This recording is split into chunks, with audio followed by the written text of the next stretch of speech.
Plus d'1 milliard de personnes confinées à travers le monde, environ 400 000 personnes infectées, plus de 15 000 décès, des chiffres qui font froid dans le dos.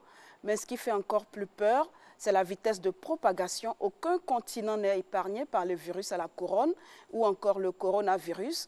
Parti de la Chine, il s'est propagé plus vite qu'une traînée de poudre en Europe, en Amérique et en Afrique, obligeant l'OMS à décréter la pandémie, obligeant également tous les pays à prendre des mesures restrictives pour freiner le virus, surtout que la communauté scientifique mondiale balbutie, pour ne pas dire qu'elle est impuissante. La bataille contre le Covid-19 est désormais l'affaire de tous et surtout de chacun. Elle est aussi l'affaire des médias. Quelle place ces médias accordent-ils à cette actualité? Sous quels angles l'abordent-ils? Quelles sont les difficultés rencontrées? Comment gèrent-ils la rumeur? Face à cette crise sanitaire mondiale, l'heure est-elle à la polémique? Mesdames et messieurs, bonsoir. Bienvenue à cette émission spéciale entre journalistes consacrée au coronavirus. Avec nous en plateau, Assalé Temoko, directeur de publication de l'Éléphant déchaîné. Directeur général de l'Éléphant déchaîné. Également Patrice Yao, directeur de publication de Le Matin. Directeur général de Le Matin, également président du GEPSI. Exactement. Merci. Félix Boni, directeur de publication à Weblogie, précisément à Abidjan.net. Et Bakary Sanogo du CICG, le Centre d'information et de communication gouvernementale. Oui, c'est bien ça. Bonsoir, chers confrères. Merci d'avoir accepté notre invitation. Merci. Alors, avant de démarrer, on va démarrer plutôt cette émission par le décryptage de l'adresse du président de la République. Pour la première fois depuis le déclenchement de la crise, le président de la République a pris la parole hier. Il a dévoilé une batterie de mesures, notamment l'état d'urgence, également le couvre-feu à compter de ce soir, 21 h. Écoutons-le. Mes chers compatriotes, le gouvernement et moi-même suivons avec une attention particulière l'évolution de la situation dans notre pays. Nous restons fermement engagés à mobiliser tous les moyens pour venir à bout de cette terrible pandémie. Ainsi, face à la progression de la pandémie dans notre pays, j'ai décidé de renforcer les dispositions déjà en vigueur.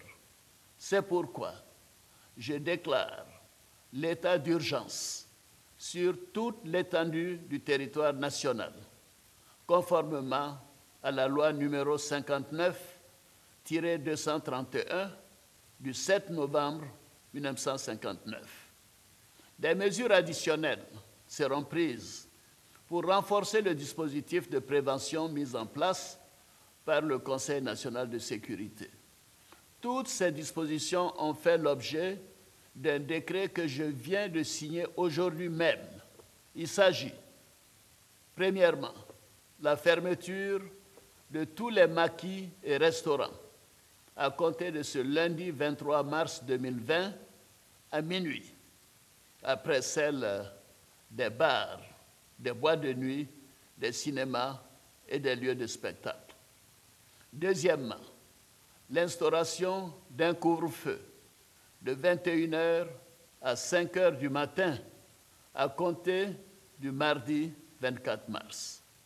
Troisièmement, la régulation des transports interurbains, intercommunaux, intracommunaux et l'interdiction des déplacements non autorisés entre Abidjan et l'intérieur du pays. Et quatrièmement, le confinement progressif des populations par aire géographique en fonction de l'évolution de la pandémie. Cinquièmement, la création de couloirs humanitaires pour venir en aide aux personnes ou aux communautés ayant un besoin urgent d'assistance. Et sixièmement, le renforcement des capacités des industries pharmaceutiques, des laboratoires et des structures de diagnostic et de prise en charge sur l'ensemble du territoire national. Septièmement, la détection précoce, la prise en charge rapide et l'isolement en toute confidentialité des malades. Et huitièmement, la mise en place d'un centre d'appel dédié au Covid-19 et d'un système d'alerte et de suivi utilisant notamment les nouvelles technologies de la communication. Je demande aux forces de sécurité de faire appliquer strictement ces mesures en vue de protéger la population dans le souci d'éviter la propagation du coronavirus dans notre pays. J'ai aussi instruit le garde des Sceaux, ministre de la Justice, en vue de donner des suites judiciaires au non-respect de ces mesures et à la diffusion de fausses informations. Par ailleurs, nous allons renforcer le dispositif opérationnel de prévention et de prise en charge de la maladie à travers un plan de riposte national d'un montant de 95 milliards 880 millions de francs CFA qui vise à briser la chaîne de transmission de la maladie, à garantir la meilleure prise en charge des malades, à isoler et à suivre les personnes qui ont été en contact avec ces malades. Ce plan permettra aussi de poursuivre les efforts pour maintenir les populations à l'abri de la contamination. J'ai également instruit le Premier ministre de me faire une évaluation de l'impact économique et financier en concertation avec le secteur privé en vue de soutenir notre outil économique et soulager la population. Alors Félix, son discours était très attendu. Le chef de l'État a fini par prendre la parole. On a vu certains s'impatienter quand d'autres dénonçaient son silence. Est-ce qu'il faut dire que le président était silencieux? Non, parce qu'il y a eu d'abord le Conseil national de sécurité qui s'était réuni le 16 mars dernier et qui dit Conseil national de sécurité dit président de la République, puisque c'est lui qui préside ce conseil. Donc les résolutions qui ont été prises, les premières mesures qui ont été prises sous son autorité. Et donc on ne peut pas dire que le président est resté silencieux. Mais il fallait quand même observer à un moment donné. Je crois que ce discours et le ton martial que le chef de l'État a donné à ce discours relève d'un certain constat. On a vu à un moment donné les Ivoiriens qui s'amusaient quand même avec la mort. On avait l'impression que pour nous, en Côte d'Ivoire, c'était un jeu, alors que chaque jour, les chiffres se décuplaient un peu partout en Europe. Je dirais bien dans les pays développés qui n'arrivent même pas à trouver la solution à un mal, un drame humanitaire sur la planète. Et nous, on s'amusait encore à être dans les lieux publics, dans les maquis, à se regrouper à des centaines, alors que des mesures ont été prises pour que les gens ne se retrouvent pas à une cinquantaine. Donc finalement, il fallait que le président de la République adresse un message à la nation pour interpeller l'opinion, pour prendre des mesures corsées, renforcer les mesures qui avaient été prises, afin que chacun se rende compte que ce n'est pas du jeu, que chacun soit vraiment responsable, lui, non seulement de sa vie, mais également de la vie d'autrui. Exactement. Alors, Aïssaleh Tiemoko, finalement, une batterie de mesures, état d'urgence, couvre-feu, fermeture des restaurants, etc. Est-ce que vous êtes satisfait de ces mesures-là? Bon, les mesures qui ont été prises par le chef de l'État, je pense que cela est le résultat d'une évaluation qui a été faite. Des premières mesures. Des premières mesures qui ont été donc annoncées et cela correspond à un moment donné au niveau de contamination.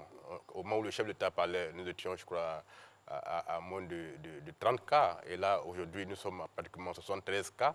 Et donc, les mesures déjà, on n'a pas encore vu leur efficacité. Automatiquement, le nombre de contaminés a bondi. Et donc, c'est une batterie de mesures qui correspondent à un niveau de contamination. Sans doute, si le virus continue de se propager dans le pays, d'autres mesures plus drastiques. À un niveau de prise de conscience des populations face à la pandémie. Justement, je l'avais déjà écrit, j'avais dit que, Félix l'a dit tout à l'heure, que les Ivoiriens, nous avons cette caractéristique de tourner tout en dérision, alors qu'il s'agit de vie, il s'agit de mort. J'avais écrit même que pour qu'on prenne conscience de cette affaire, il faudrait qu'on arrête de vivre. Beaucoup n'ont pas compris l'ironie que j'avais faite. Mais aujourd'hui, on est tous sûrs que le remède le plus sûr contre cette maladie, c'est la discipline. C'est le respect des mesures qui ont été édictées. Et donc, le chef de l'État a annoncé, il va falloir maintenant voir comment les Ivoiriens vont réagir. Et la mesure comme le couvre-feu est une mesure de choc. il n'y a que ce genre de mesures qui interpellent les populations. Alors justement, sur cette mesure, on entend certains, ou même un peu le lire sur les réseaux sociaux, qui disent que le virus ne se promène pas seulement de 21h à 5h du matin. Oui, mais c'est toujours les Ivoiriens qui sont dans cette logique-là. Ailleurs dans le monde, vous voyez, même en France aujourd'hui, les maires ont été autorisés à apprécier la situation dans leur ville et même avec le préfet à instaurer des couvre-feux. Il y a plus de 10 villes aujourd'hui en France qui ont couvre-feu. Le couvre-feu, ce n'est pas pour empêcher les gens de faire ce qu'ils ont envie de faire. Le couvre-feu, c'est d'empêcher le niveau de contamination. Et on sait tous que les Ivoiriens, la nuit, beaucoup se promènent et qu'ils sont dans les maquis. On a vu le préfet d'Abidjan qui a fait une tournée dans les maquis la nuit, les bas. Et on a vu que les Ivoiriens... de monde. C'était plein de monde. Les gens vivaient comme si on n'avait pas ce virus dans notre pays. Et donc, la mesure de couvre-feu, elle vient à point nommé. J'ai vu l'ironie que les gens font comme si le virus était toute la nuit. Non. Et il faut que les gens comprennent que un président a parlé de guerre, que nous sommes en guerre sanitaire. Et quand on est en guerre, on adapte le mode de vie à la situation de guerre. Et donc, le couvre-feu se justifie. Peut-être même qu'il va falloir aller plus loin dans les mesures pour que le virus n'envahisse pas le pays. D'accord. Alors, Patrice Yao, comment vous avez apprécié ces mesures-là? Non, je pense que le président a pris les mesures qu'on attendait. Parce que, vous le constaterez, après donc la réunion du Conseil national de sécurité, les décisions qui avaient été prises, on a eu tous le sentiment, ou du moins on a constaté les Ivoiriens qui ne respectaient pas ces mesures-là. Pas tous les Ivoiriens, certains Ivoiriens. Non, je dis les Ivoiriens. Il y en a quand même qui ont pris la pleine mesure de la menace. Madame, je vais y arriver, mais je pense que, je dis les Ivoiriens parce que, bon, écoutez, c'est généralement qu'on le dit. Alors, le président de la République, par rapport donc à ces différentes mesures prises, on constate que la plupart des Ivoiriens ne respectaient pas ces mesures. Ça le disait tantôt, le préfet d'Abidjan était donc en tournée au niveau donc, du district d'Abidjan. On a pu faire un certain nombre de constats, mais ce sont des constats qui étaient choquants. Et donc, je pense, de mon point de vue, que ce que le président de la République a décidé hier, le président de la République va en guerre. Il déclare la guerre contre le coronavirus. Et je pense que c'est extrêmement important parce que, madame, regardez un peu ce qui se passe en Espagne. Aujourd'hui, on nous apprend que l'Espagne dénombre aujourd'hui 600 morts. C'est énorme. L'Italie, 742 morts, mais c'est énorme. À quel moment nous Ivoiriens ou alors Africains, allons prendre conscience? On a entendu des gens dire, ben, écoutez, c'est une affaire de blanc, c'est une affaire qui ne peut pas arriver ici, le soleil résiste contre cette maladie. On a tout entendu. Donc je pense qu'il faut sortir de l'indiscipline, il faut arrêter l'indiscipline. Je pense que pour qu'on puisse freiner, stopper cette maladie, le président était obligé donc de prendre ces mesures martiales dont parlait tout à l'heure Félix Boni. Bakary Sanogo, des mesures martiales, vous partagez également ce point de vue? Oui, je dirais que le président de la République a fait preuve de leadership. Je pense que c'est ça le leadership. Je pense que hier, lorsque les Ivoiriens ont écouté ce discours, je suis sûr que certaines personnes ont bien dormi. Ils ont bien dormi, la tension... Et les rues se sont vidées automatiquement? Oui, ils ont bien dormi, la tension a baissé. Ils se sont dit que le pays est gouverné, qu'il y a un leader, qu'on a un capitaine qui tient bien le gouvernage. Et je pense que c'est ce qui est attendu d'un leader. Le président a observé la situation. Après les mesures du 16 mars, il s'est dit, non, il faut monter, il faut aller, peut-être, je ne sais pas si on est encore à la vitesse de croisière. On souhaite être à la vitesse de croisière pour ne pas être à autre chose. C'est-à-dire que la pandémie n'aille pas plus loin en Côte d'Ivoire. Mais aujourd'hui, je pense qu'il lui fallait prendre cette décision. Il a observé, minute après minute, il s'est dit non, il était temps de passer à cette phase pour, en tout cas, contribuer à la sensibilisation. Des mesures adaptées au niveau de contamination, également au niveau de comportement des populations, on va le dire. Ah oui, dans le discours du président, qu'est-ce qu'on retient? Responsabilité, discipline. Lui, il a fait preuve de responsabilité, il a pris ses responsabilités à tout le monde, à toute la population, de faire également preuve de responsabilité et de se discipliner. Oui, allez-y. Oui, donc, ce que je voulais dire, c'est que tout à l'heure, en faisant le tour de table, on a vu que nous avons un peu plus mis l'accent sur l'indiscipline des populations. Le chef de l'État, dans le discours qu'il a tenu hier, a aussi condamné ce qui s'est passé à l'INJS. Et cet événement, ce confinement loupé, est le symbole de l'indiscipline qui règne dans ce pays, à la fois au niveau de la population et à la fois aussi au niveau des décideurs. Cette affaire va être un furoncle sur le visage de tout le gouvernement de Côte d'Ivoire. ce raté qui est monumental. D'ailleurs, le chef de l'État a utilisé des mots très forts. Il a dit qu'il ne voudrait plus que cela se répète. Mais voilà, le mal est déjà fait. Et aujourd'hui, nous sommes à 73 cas. Oui, 48 nouveaux cas enregistrés 48 nouveaux cas enregistrés en moins de 48 heures. Vous voyez? Et tout de suite, on se dit, mais ce qui s'est passé à l'INJS, est-ce que cette raté-là n'est pas à la base d'une telle propagation du virus dans notre pays à ce niveau-là? Et donc, il va falloir, le chef de l'État a dit que nul n'est au-dessus des lois, les populations sont à la fois les dirigeants et les populations. Vous allez demander une enquête à tous les niveaux. Mais après, il faudra faire le débat. Pour le moment, nous sommes dans l'urgence et donc il va falloir aller à l'essentiel. Mais après, on ne fera pas l'économie de cette affaire. Il faut qu'on situe les responsabilités et que plus jamais ce genre de choses ne se reproduisent. Ou bien alors, on est tous égaux devant la loi, le chef de l'État l'a dit, ou bien on n'est pas égaux devant la loi. Il n'y a pas de raison que des individus se soustraient à une mesure prise par un État et qu'aujourd'hui, cette affaire crée la psycho dans le pays et que tous les Ivoiriens se disent mais si on avait bien géré cette affaire de UNJS, peut-être qu'on n'en serait pas là aujourd'hui. Voilà, donc il faut que après cette affaire, je pense que la crise finalement, on va la vaincre, mais après il faudra faire ce débat pour qu'on nous situe les responsabilités. Qu'est-ce qui s'est passé? Pourquoi certains ont pu échapper? Et pourquoi on a libéré tout le monde dans la nature? Et aussi, les Ivoiriens aussi. Des gens sont venus de l'Europe, de pays qui sont envahis par le virus, et qui arrivent dans leur pays, et qui veulent être reçus comme des princes, et qui protestent partout. On les libère, et on découvre qu'ils sont dans la nature.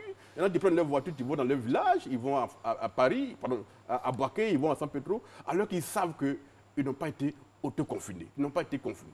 Il y a beaucoup d'irresponsabilités, et il va falloir qu'à terme on traite ces questions-là.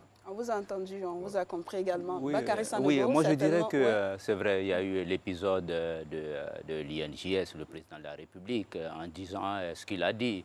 Il reconnaît qu'il y a eu des dysfonctionnements, qu'il condamne, mais je ne pense pas qu'il faille dire qu'on a libéré les gens dans la nature. Il y a eu des dysfonctionnements. Personne ne s'attendait à cette crise. Personne. Ni du point de vue sanitaire, ni du point de vue sécuritaire, avec les modestes moyens que nous avons. On condamne la situation, on déplore ce qui s'est passé. Et d'ailleurs, au passage, je pense que c'était une bonne chose. On s'arrête à condamner ou on poursuit vers une enquête? On s'arrête à la condamnation, il y a des responsabilités à situer, une enquête, oui, bon, je ne suis pas de la justice, mais je pense que c'est important de savoir ce qui s'est passé. Ceux qui ont été soustraits ou bien qui se sont soustraits à la chose, ils sont passés sur les médias, ils ont présenté des excuses.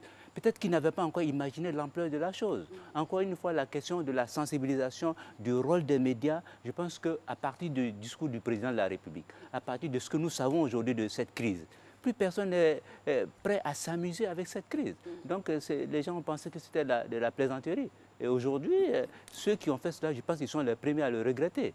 Et ils ont présenté des excuses. Mais ça ne suffit pas. Il faut aller plus loin pour contenir tout cela avec l'espoir qu'ils iront...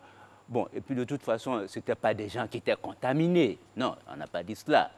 On a voulu un confinement, la logistique ici et là n'a peut-être pas suivi, le gouvernement a évalué la situation, ils ont compté sur la bonne foi des gens, sur la discipline des gens, sur la responsabilité des gens, ça n'a pas été le cas. Alors le président de la République, hier, dans sa sortie... Il n'y a vraiment rien de sûr, justement, il oui, fallait les garder pour rien ne dit non savoir plus qu'il y avait des contaminés. On a dit qu'ils n'étaient pas contaminés non plus. Qui viennent de pays contaminés. Et c'est un système qu'on voulait mettre en place pour voir, voilà, ceux qui, s'ils étaient contaminés, ils restaient là, confinés là.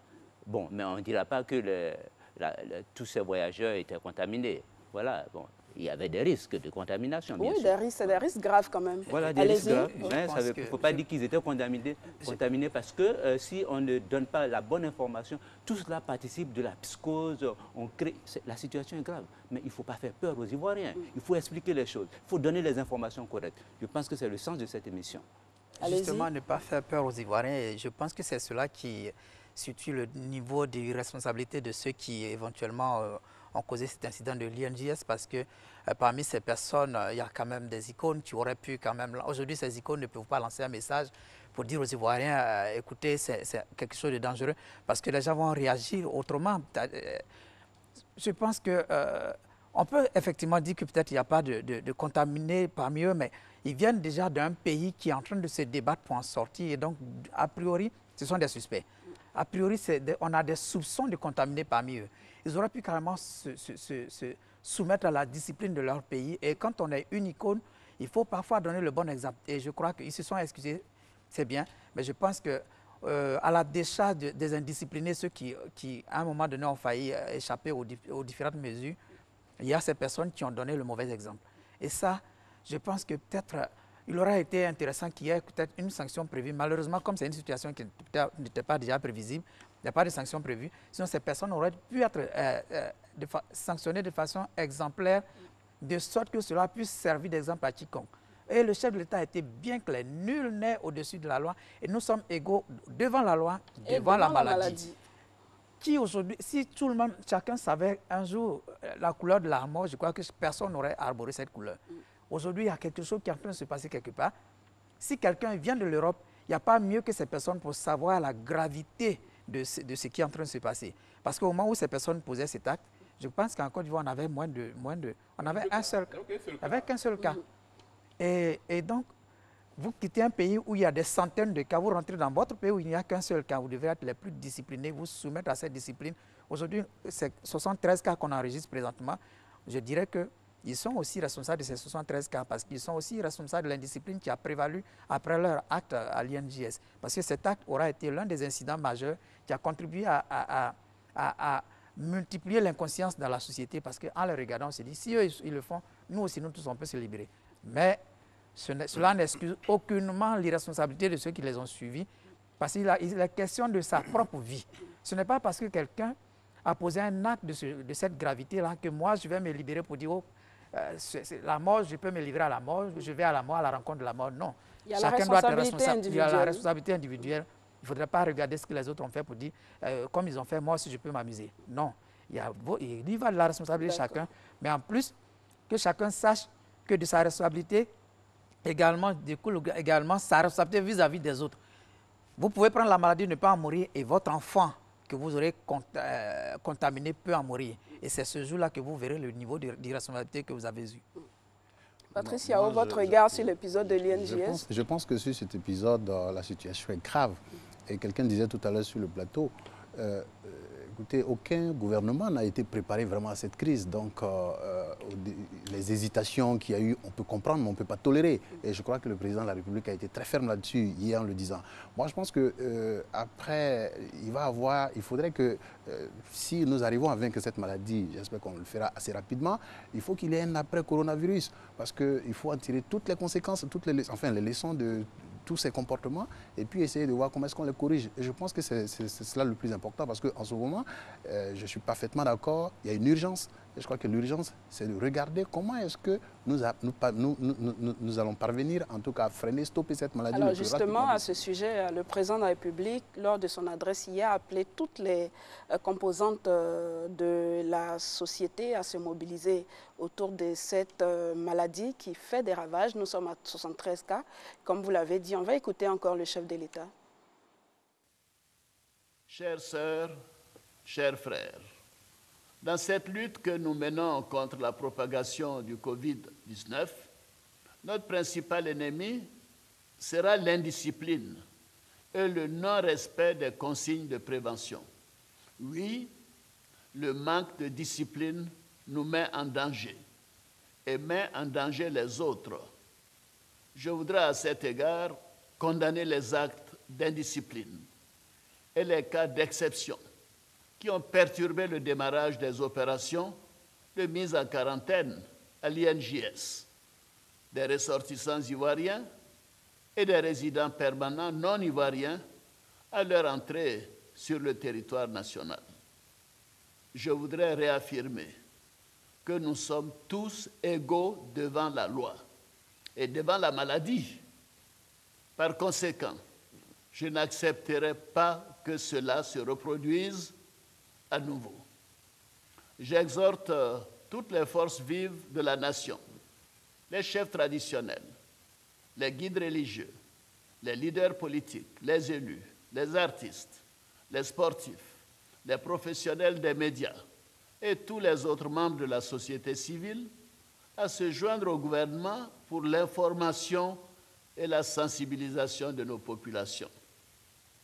Nous devons être unis face à cette maladie en renforçant la sensibilisation autour de nous, auprès de nos enfants, de nos familles, de nos amis. C'est un appel à l'union sacrée que je veux lancer pour sauver nos vies, pour sauver notre chère Côte d'Ivoire. C'est ensemble, dans l'union, la solidarité et la discipline, que nous sortirons de cette crise sanitaire à laquelle nous devons faire face. J'adresse mes encouragements à l'ensemble des acteurs impliqués dans la lutte contre la pandémie Covid-19, en particulier le personnel médical à qui je rends hommage pour son dévouement. Alors, Saleh Tiemoko, information, sensibilisation. Comment appréciez-vous de façon générale le rôle que joue la presse en ce moment dans la gestion de cette crise-là? Bien, il faut dire que je peux dire qu'il y a deux types de presse dans presque tous les pays.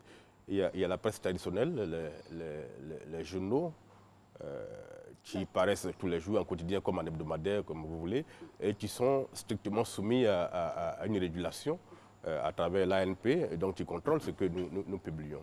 Et cette presse-là, écrite-là, de façon générale, est très responsable, et donc donne des informations qui sont plus ou moins vérifiées.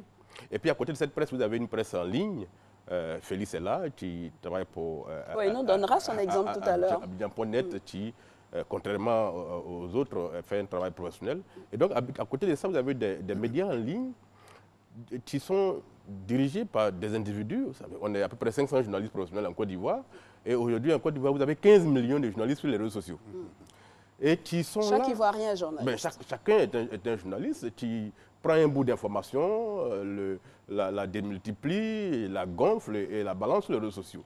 De sorte que si vous n'êtes pas un professionnel, vous êtes envahi par un flot d'informations qui à 99% sont fausses. Vous voyez? Et donc, cette affaire, comme le chef de l'État l'a dit, la menace la plus réelle qui nous guette, c'est la désinformation, c'est l'indiscipline. Alors, les médias classiques, on va dire les médias régulés, voilà, régulés, la presse écrite, la télé, la radio et la presse en ligne également. Alors, ces médias-là formés, comment vous appréciez aujourd'hui leur travail avant d'en revenir au... Oui, mais ce que je veux dire, c'est que déjà avec les mesures qui ont été prises par le chef de l'État, le couvre-feu et toutes les autres mesures, la presse classique va avoir du mal à travailler. Dans des pays déjà comme au Maroc, déjà, les journaux sont suspendus. Parce qu'on a découvert aussi que les journaux, la distribution, le papier, c'est aussi un vecteur de transmission de cette maladie-là. Donc, à terme, les journaux classiques vont s'arrêter. Et donc, pour le moment, ils font le travail. Ils relaient les informations que le gouvernement diffuse. Et donc, on ne fait pas de diffusion de fausses informations. Par conséquent, je peux dire que les journaux classiques font correctement le travail. Mais à côté de ça, comme je l'ai dit, il y a les médias en ligne. Le chef de l'État a demandé que le ministre de la Justice traque ceux qui diffusent les fausses informations. Il va falloir que, vous voyez, chacun a le droit de jouer avec sa vie. Le suicide, ce n'est pas une infraction, ce n'est pas un délit. Chacun peut se suicider. Mais celui qui assiste quelqu'un se suicider commet une infraction, qu'on appelle la non-assistance à personne en danger. Et donc, un État responsable, c'est celui qui fait en sorte que personne n'échappe de ce qu'on appelle la loi. Il n'est pas acceptable que dans un État sérieux, des individus à longueur de journée diffusent de fausses informations et que la riposte ne soit pas à la hauteur de la désinformation. Et le président l'a dit, il faut que le ministère de la Justice, les forces de l'ordre, tout ça, toutes ces questions-là, soient extrêmement vigilantes parce que le coronavirus est une maladie très grave, mais une maladie encore plus grave, c'est la peur. Désinformer les gens, c'est créer le désordre. Et le désordre est un carburant qui diffuse le virus. Donc, il va falloir que l'État soit extrêmement vigilant dessus. D'accord. Alors, vous, votre cas, l'éléphant déchaîné, vous sortez, on va dire, une fois par semaine. Comment vous contribuez à la lutte? Écoutez, vous avez prévu d'autres moyens de reconversion ou d'adaptation? Oui, mais enfin, nous sommes en train de... Bien sûr, tous les journaux sont en train de se reconvertir pour avoir un aspect numérique. Ça, c'est indispensable. Donc, on s'adapte tous. Mais je veux dire que nous, on est un peu spécifique. Hein. L'éléphant déchaîné, c'est de l'investigation. Donc, nous, par exemple, l'affaire de l'INJS, elle nous intéresse.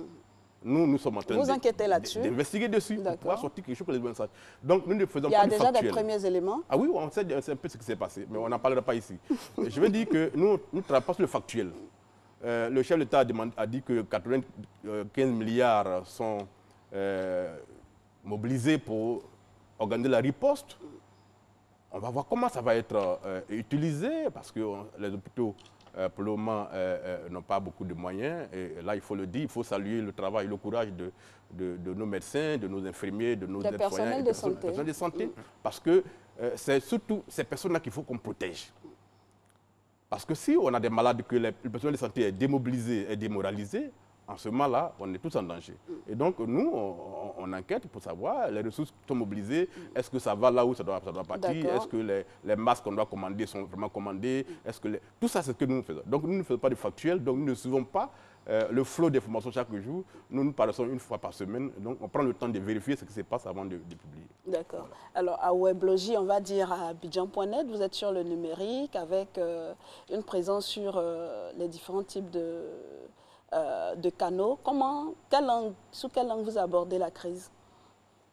Sous l'angle du sursaut médiatique, parce que dès qu'il y a eu le Conseil national de sécurité le lundi 16, le lendemain 17, nous avons eu une réunion de crise et le mot d'ordre, c'est focus sur le coronavirus pour donner le maximum d'informations. Vous ne traitez pas d'autre chose? Vraiment, il faut que cette autre chose ait un impact quand même un peu important pour qu'on l'aborde.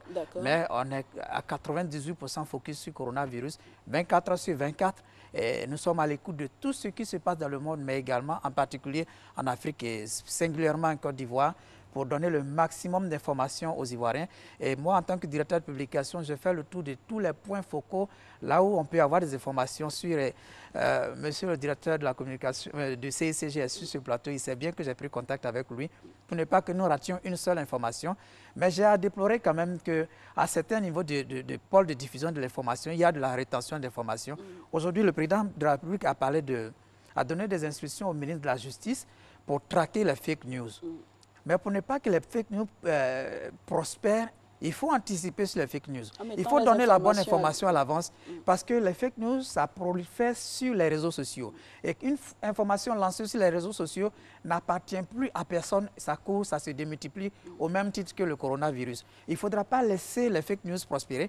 Et là, je n'ai pas envie de citer certains pôles, mais parfois je suis très désolé. Je me retrouve vraiment désolé. Je me suis retrouvé à me plaindre parfois. On verra tout à l'heure comment, au niveau du gouvernement, on organise la communication. Comment la communication s'organise au niveau du gouvernement. Heureusement qu'on en parlera. Et s'il le faut, on va dénoncer certains pôles qui font de la rétention d'informations. Mais au niveau de Weblogie, nous sommes effectivement focus. Et je remarque également, de façon générale, que tous les médias ivoiriens ont quand même ce sursaut médiatique. Je remarque que la plupart des médias consacrent quand même la grande une à l'événement. Quelques-uns ne consacrent pas la grande une, mais consacrent au moins un encart à leur une à l'événement. Quoique, je peux déplorer quand même qu'il y ait quand même quelque part un peu de politisation de certains titres. Parce que lorsque le chef de l'État a lancé l'appel en disant j'appelle à l'union sacrée pour sauver nos vies. Il n'a pas dit pour sauver ma vie, la vie des miens, mais il a dit nos vies, c'est-à-dire c'est un message inclusif. Et j'ai vu comment certains leaders politiques ont saisi là-bas le bon pour également reprendre comme en refrain le même appel à l'union sacrée. Je peux citer quelques noms. Juste après le discours du chef de l'État, je reçois une déclaration de Simone Gbagbo, l'ex-première dame, qui appelle à l'union sacrée et qui demande de dépolitiser le débat sur cette affaire parce qu'il s'agit d'un drame humanitaire. C'est un discours vraiment dépourvu de toute recherche de prébande politique.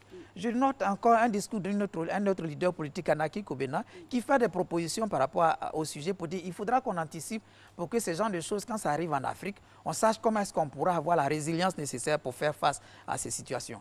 J'ai apprécié ce discours. Ça veut dire que si déjà des opposants embouchent la même tempête que le chef de l'État, il n'appartient pas à nous, les journalistes, de jouer le rôle des opposants à leur place. Il faudra qu'on joue notre rôle de journaliste et qu'on ait ce sursaut médiatique comme ça a été le cas aux États-Unis lorsqu'il y a eu le 11 septembre, pour qu'on puisse apporter notre contribution, informer au maximum les populations sur les mesures à prendre, dénoncer les irresponsabilités comme ce qui s'est passé à l'UNJS et les implications dans certaines communes et dénoncer chaque fois qu'il y a un fait pour que les dirigeants puissent avoir les informations vraies et continuer à prendre des mesures qu'il faut pour qu'on sorte tous vivants de cette situation. Patrice Yao, vous êtes également le président du GEPSI, donc vous avez, on va dire, un regard panoramique, c'est ce qui s'est fait dans les médias. Oui, qu'est-ce que vous observez? Oui, moi je voulais vraiment saluer le travail des médias. Je pense que ne faut pas vraiment se faire la fine bouche. Et chaque fois que, vous savez, chaque fois qu'il y a eu des crises en Côte d'Ivoire, généralement, tous les rapports, tous les regards ont été tournés vers la presse. Les accusations, c'est la presse qui met le feu. Mais je pense que pour une fois, vraiment, la presse se comporte de façon citoyenne. Et je pense que ce qui s'est passé est extraordinaire. Le président a parlé de guerre. C'est vrai qu'on peut déplorer un certain nombre de choses dans un certain nombre de journaux, mais l'essentiel des journaux, aussi bien au niveau de la presse écrite comme au niveau de la presse digitale, les responsables, je ne parle pas donc des sites dont Assalé parlait, je pense qu'ils font quand même un travail citoyen et un travail remarquable. Ça veut dire quoi? Ça veut dire que le président et le gouvernement de la République ont arrêté un certain nombre de mesures, et ces mesures, chaque fois que vous prenez peut-être chaque jour les quotidiens qui sortent, vous constaterez, c'est comment est-ce que les Ivoiriens se comportent vis-à-vis, comment est-ce qu'ils appliquent ces différentes lois-là. Et vous allez voir certainement qu'il y a des enquêtes pour voir est-ce qu'au niveau des transports, les mesures arrêtées par le gouvernement sont respectées, est-ce qu'au niveau des maquis, restaurants, bars, est-ce que c'est respecté, je pense qu'il faut un travail remarquable, il faut les saluer. Et il faut certainement les accompagner aussi parce que ça ne sera pas facile. Je crois que tout à l'heure, quelqu'un disait qu'au Maroc... Il a commencé le cas du Maroc. D'accord. Alors, on a demandé aux populations ivoiriennes comment... Je reviendrai à vous. On a demandé aux populations ivoiriennes comment elles appréciaient le rôle des médias en cette période de crise. C'est un micro-trottoir réalisé par Astou Touré. Nous tenons à féliciter nos médias publics et même privés qui mènent un grand travail de sensibilisation, que ce soit en langue locale, que ce soit par nos différents artistes. Et cela contribue à la sensibilisation de nos populations. Les journaux sont également dans cette campagne de sensibilisation et nous voulons que ce soit plus au plan local, que nos radios de proximité puissent prendre le relais pour que nos populations à l'intérieur du pays soient véritablement sensibilisées sur le mal qu'est le coronavirus. Actuellement, l'information est passée, à mon sens, parce que les enfants, que ce soit à Abidjan ou bien dans les villages, les gens sont informés, grandes personnes comme enfants, et certains enfants même témoignent de voilà, voici ce qu'il faut faire. Voici les habitudes à adopter pour que nous évitions ce virus. La télé nous a apporté beaucoup d'informations. La télé nous a dit qu'avant de manger, nous pouvons laver nos mains avec du gel. Qu'avant de jouer aussi, nous pouvons laver nos mains avec du gel. Pour ne pas qu'on gagne les maladies bizarres. Les médias devaient jouer leur rôle à temps, ce qu'ils n'ont pas pu faire. On est déjà dans la chose et puis ils viennent maintenant vers nous. Beaucoup ne sont pas renseignés. Beaucoup aujourd'hui, quand on passe, on s'étend les mains partout, d'autres refient, d'autres tendent les mains. Bon. On devait gérer le plus tôt possible pour que la population soit vraiment imprégnée. Au début, c'était un peu lent, mais dans ce jour-là, il y a quand même une appropriation de tous les médias sur la question. Je souhaite que ça continue davantage, qu'on fasse moins de politique dans ce temps et qu'on soit beaucoup concentré sur la sensibilisation à l'endroit des populations. Vous voyez par exemple dans les zones rurales comme à Sikensi, les populations ne se sentent pas concernées par cette affaire de coronavirus. Donc il est important que les médias accentuent la sensibilisation pour que les populations, même dans les tréfonds, puissent comprendre la nécessité de respecter toutes les mesures. Selon moi, ils jouent leur rôle normalement parce qu'on voit à tout moment sur les réseaux sociaux, à la télé, ils nous donnent les méthodes à suivre et autres. En tout cas, ils font leur effort pour que nous évitons cette maladie-là. Les médias doivent encore de plus en plus sensibiliser par la voie de la télévision, aussi par certaines informations au niveau de la radio. Et à chaque 30 minutes, il faut qu'il y ait ces informations. Nous pouvons dire oui, et que les médias jouent leur rôle, mais c'est la population elle-même qui ne va pas là où il faut avoir les informations. Elle ne va pas là où il faut. Elle va certainement sur les réseaux sociaux, et alors qu'il y a des médias bien indiqués, là où il faut partir pour avoir les vraies informations. Donc nous avons par exemple la télévision nationale qui est là, la RTI. Nous avons les journaux bien connus de la nation qui sont là, donc qui donnent les vraies informations. Je vois que les humoristes sensibilisent à travers plusieurs vidéos pour inciter la population à prendre conscience que ce que le feu est vraiment... C'est un truc à prendre au sérieux. Donc je trouve qu'ils jouent vraiment leur rôle. Voilà. Bakary Sanogo, votre appréciation des réactions déjà des populations et puis du rôle des médias dans cette crise-là? Oui, quelqu'un a parlé tout à l'heure d'appropriation et je pense que c'est un mot juste. C'est vrai, on n'est pas encore à 100% dans la mobilisation, les zones rurales restent encore à être conquises, mais je pense que, pour reprendre encore ce mot d'appropriation, l'appropriation est en train de se mettre en place. La sensibilisation est en train de passer. Vous rentrez, avant d'entrer à la télévision, vous avez le dispositif qui est là pour se laver les mains. Dans les bureaux, dans les domiciles, vous avez ce qu'il faut. En tout cas, personne ne peut aujourd'hui, même dans les zones rurales, dire n'avoir jamais entendu parler de cette question. C'est vrai, les Ivoiriens, comme on le dit, on s'amuse avec tout, même avec la pire des choses. Mais il y a cela, mais la prise de conscience est réelle. Dans l'ensemble, je pense que, pour prendre le cas de la télévision, l'adresse du président de la République hier, le journal a commencé avant avec des messages de sensibilisation. On aurait pu attaquer directement avec les messages de sensibilisation, c'est tous les jours. C'est tous les jours. Non, à la télé, à la radio, c'est tous les jours. C'est dit qu'il y a vraiment une appropriation par les médias de la question. Et la télévision fait un travail extraordinaire. Ce n'est pas parce que je suis en face de vous, c'est un travail extraordinaire. On a rarement vu cela. Je pense que même dans le cas d'Ebola, c'est vrai, la nature des choses est différente. Ici, c'est encore plus compliqué. Et les médias sont vraiment à l'avant-poste. Fraternité Matin, l'AIP, Abidjan.net, en tout cas, tous les quotidiens sérieux se sont appropriés la chose. De temps en temps, on voit des choses politiques, mais je pense que c'est des choses excessives, insignifiantes. Donc, on se concentre sur l'essentiel. Les médias se sont dit, on parle de responsabilité, on parle de fermeté. C'est le moment pour nous de prendre notre responsabilité. Je pense que les médias ont pris leur responsabilité. Alors, au niveau du CICG... Allant jusque ce que je peux appeler, je ne sais pas si ça se dit en français, du journalisme citoyen. Ça se dit? En anglais, on dit civic journalism. Je pense que vraiment, on en est là et c'est quelque chose qu'il faut saluer. Maintenant, sur le CICG, qui est le Centre d'information et de communication gouvernementale, nous ne sommes pas un journal, nous ne sommes pas un média, même si je suis journaliste de formation. Je pense que nous jouons notre rôle, nous sommes en contact avec les partenaires, les partenaires de la société civile, du secteur privé, des journalistes qui veulent savoir des choses, qui nous contactent. On a des outils que nous avons développés. J'ai même ici apporté quelques exemplaires, la bonne info, on a des articles qui passent tous les jours, on a le numéro la bonne vert. info qui véhicule tous les jours des informations sur la crise. Comme la télévision, comme les journaux d'information de tous les jours. Nous sommes vraiment en partenariat avec tous les médias. Et je voudrais vous signaler ceci. Il y a un an, il y a eu en Côte d'Ivoire le séminaire gouvernemental sur la communication gouvernementale.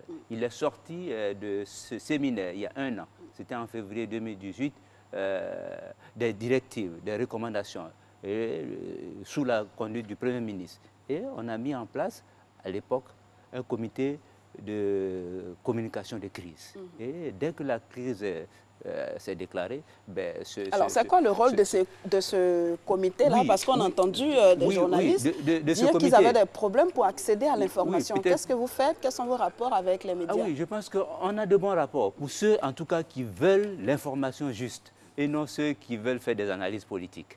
Et certains nous ont contactés, on leur a donné les informations quand c'était disponible. Si vous ne nous contactez pas, si vous ne contactez pas le ministère... Vous avez déjà contacté? Justement, lorsqu'on a eu des difficultés, c'est vers le CICG nous nous sommes tournés et heureusement, je peux saluer effectivement, je peux confirmer ce que dit le directeur du CICG.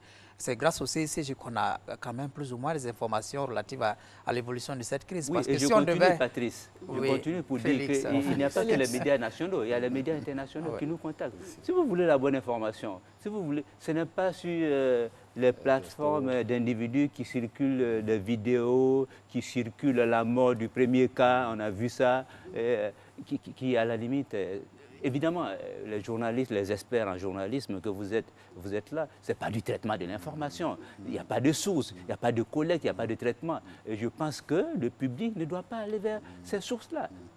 Vous accroissez votre psychose, la psychose, vous vous détruisez vous-même au lieu d'être serein face à la gravité de la situation. Ce n'est pas des sources, on les appelle fake news. Ça existe, il faut les combattre. Mais la bonne information existe, la bonne source existe.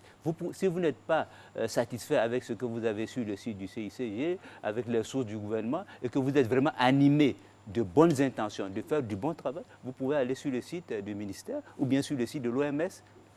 Voilà, je pense que c'est aussi simple. Donc, ils ont un autre agenda. Ceux-là ont un autre agenda. Soit des agendas politiques, vous confirmez également soit des agendas de que le destruction. CICG se positionne comme un centre d'information en période de crise? Moi, je ne juge pas le CICG ici, mais je veux dire qu'effectivement, le CICG fait un travail qu'on apprécie, nous aussi, au niveau de la presse écrite, au niveau donc, des éditeurs de presse de Côte d'Ivoire, pour dire effectivement que c'est une source supplémentaire d'information. Je pense que quand les différents organes de presse qui existent, dès qu'il y a, je pense, des éléments ou alors des éléments qu'il faut certainement chercher à confirmer, les services donc, du CICG sont là. Mais on va même au-delà même du CICG. Je crois qu'il y a plusieurs canaux de communication. Il y a les services de communication des différents ministères techniques qui existent. Il y a aussi les structures comme l'INHP et qui sont en première ligne par rapport donc, à cette crise-là et qui sont généralement avec lesquels nous travaillons beaucoup. Parce que je pense que c'est vers cela. L'action du gouvernement, je vais dire la communication du gouvernement, c'est la communication officielle. Je pense que ça ne pose pas de problème. Je pense que nous ne sommes pas sur un plateau en train de faire un débat politique. Et c'est effectif, c'est que certainement M. Sanogo dit. Moi, je voulais dire ici sur ce plateau que de cette crise, moi, j'ai vu rarement la contribution de la presse nationale, aussi bien nationale écrite que digitale, sur le traitement, au niveau du traitement donc, de cette pandémie-là. C'est vrai que bon, il y a ce qu'on appelle les fake news au niveau donc, des réseaux sociaux, mais les réseaux sociaux, ce n'est pas la presse. Et je pense que ça, il faut qu'on puisse faire la différence entre la presse, le média et puis les fake news, les réseaux sociaux. Nous n'avons rien à voir avec cela et je pense que la responsabilité, donc je crois que c'est Salé qui le disait, il faut prendre des mesures contre ces gens-là. Ce n'est pas possible qu'on puisse porter des accusations sur la presse alors que nous ne sommes pas responsables. N'importe qui s'élève, s'érige, je vais dire en journaliste, ce n'est pas possible. Quelqu'un est chez lui, il fait un post, il balance sur les réseaux sociaux, on appelle, les journalistes disent... Est-ce que les journaux n'ont pas laissé le champ libre à la propagation de ce genre d'informations? Est-ce que votre quotidien, par exemple, le matin, il est digitalisé? Oui, bien sûr. Oui, il est digitalisé. Je pense que... Et vous véhiculez quotidiennement des informations, vous attendez de le mettre, on va dire, de le produire avant de le balancer ou... vous balancez des informations, on va dire, constamment. Non, on peut de toute façon... Comme le fait Abidjan.net, par exemple. Non, je pense qu'on n'est pas au même niveau de choses. Nous sommes encore jeunes, donc on évolue. Mais l'information que nous donnons, c'est une information, comme Marcel le disait, c'est une information qu'il faut tamiser. Il y a des sources, il faut vérifier. Vous ne balancez pas une information comme ça parce que c'est les réseaux sociaux. La vitesse de l'information... Parce que je crois que le président parlait de quelque chose tout à l'heure. La gestion de la rumeur dans cette crise est extrêmement importante parce que c'est ça qui va déterminer tout le reste. Attention, on ne peut pas... D'accord, alors on va revenir à vous tout à l'heure. On va écouter Dr Bamba du département d'information et des communications à l'université Félix Houphouët-Boigny d'Abidjan. Dans la gestion de la crise sanitaire, il faut dire qu'il y a eu deux périodes. La première, c'est au moment où la maladie n'était pas encore déclarée en Côte d'Ivoire et en Afrique. Et la seconde, lorsque la maladie a été déclarée en Côte d'Ivoire, c'est-à-dire lors du premier cas avéré. Donc, tant que la maladie était loin, en Chine, les médias ivoiriens ne faisaient que relayer l'information comme le ferait n'importe quel média. À partir du moment où il y a eu le premier cas avéré, les données ont changé.